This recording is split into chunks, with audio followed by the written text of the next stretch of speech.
Hello people on Facebook. Hello mga ka-reels. Pasensya na, naiiyak lang ako. Kasi kahapon, yung aking dashboard kulay green ang taas-taas. Tingnan mo yun. Yung interaction dati, 50 kagabi, 50,000K. Tapos yung reach out, 160,000 na yung reach out. Tapos ngayon ganun. Bagsak na bagsak. Ang hindi ko maunawaan. Kaya ako naiiyak. 5 video araw-araw upload ko. 5 video araw-araw. Nagkikipag-engage ako sa kapwa natin. Tamang engagement, tinatapos ko yung video, nagre-react ako, nagko-comment, sinishare ko pa, tinatapos ko pa yung video. Pagkatapos, gumagawa pa ako ng live araw-araw. Bakit sobrang bagsak naman yung dashboard na red? As in, lampas pa sa kalahati ang kinuha niya. Ang masakit pa nito, yung pinopost ko palagi sa Facebook, yung tungkol sa jowa ko na darating na siya. Tapos alanganin pa yung pagdating niya. Sumabay pa. Ang lungkot-lungkot. Nag-red na nga yung dashboard ko, tapos yung jowa ko na schedule niya hindi man dumating. Sobrang malungkot. Namumula ang dashboard ni Madam. Mangiyak-ngiyak siya at napakalungkot ng kanyang buhay. Pag-usapan natin ang dashboard. Ano nga ba ang dashboard? Para saan ba ang dashboard? Ibig sabihin ba pag color red lahat ng dashboard mo, di ka na mag-i-income? Ibig sabihin ba pag color red ang dashboard mo, bagsak ang performance mo? Pag-usapan natin. May nabanggit si Madam na kahapon lang daw, color green yung dashboard niya. Then, kinabukasan biglang nag-color red.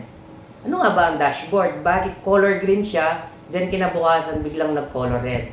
Ito ang paliwanag dyan. Simplihan natin. Ang dashboard pala, yan yung sumasalamin sa performance mo. Ibig sabihin, kung may makikita kang dashboard, meron siyang performance last 28 days. Ibig sabihin, last 28 days, maganda yung performance niya. Yung pangka 28 days. Then, kinabukasan, 29 days, mas nahigitan yung performance niya compare ngayon. So, kaya biglang nag-color red ang dashboard. Yung reach niya, yung interaction niya, yung engagement niya, yung net follower niya. At normal lang nangyayari yun sa atin. Kaya ibig sabihin, yung performance mo last 28 days, dapat inihigitan mo siya ngayon. So, paano yun? Mag-backward ka ng 28 days from now. After that, kung nahigitan mo yan, pwedeng mag-color green ulit yung dashboard mo. Nag-upload daw siya 5 video. Normal naman na mag-upload ka ng maraming video daily para mapanatiling color green at maganda ang performance ng dashboard mo. Kaso, ang naging problema, after 28 days, yung pang 29 days niya, backward, mas malakas pala yung performance niya that day. Kaya ngayong araw na to, hindi niya inigitan yung backward na 29 days. So, kaya bigla siyang naging color red dashboard. Sa mga bagong content creator, huwag kayong mangamba, huwag kayong mabalisa pag color red yung dashboard mo. Para maging green at mag-back to health ang dashboard mo, gawin mo lang ito. Consistent mo lang yung pag-upload mo ng mga reels mo.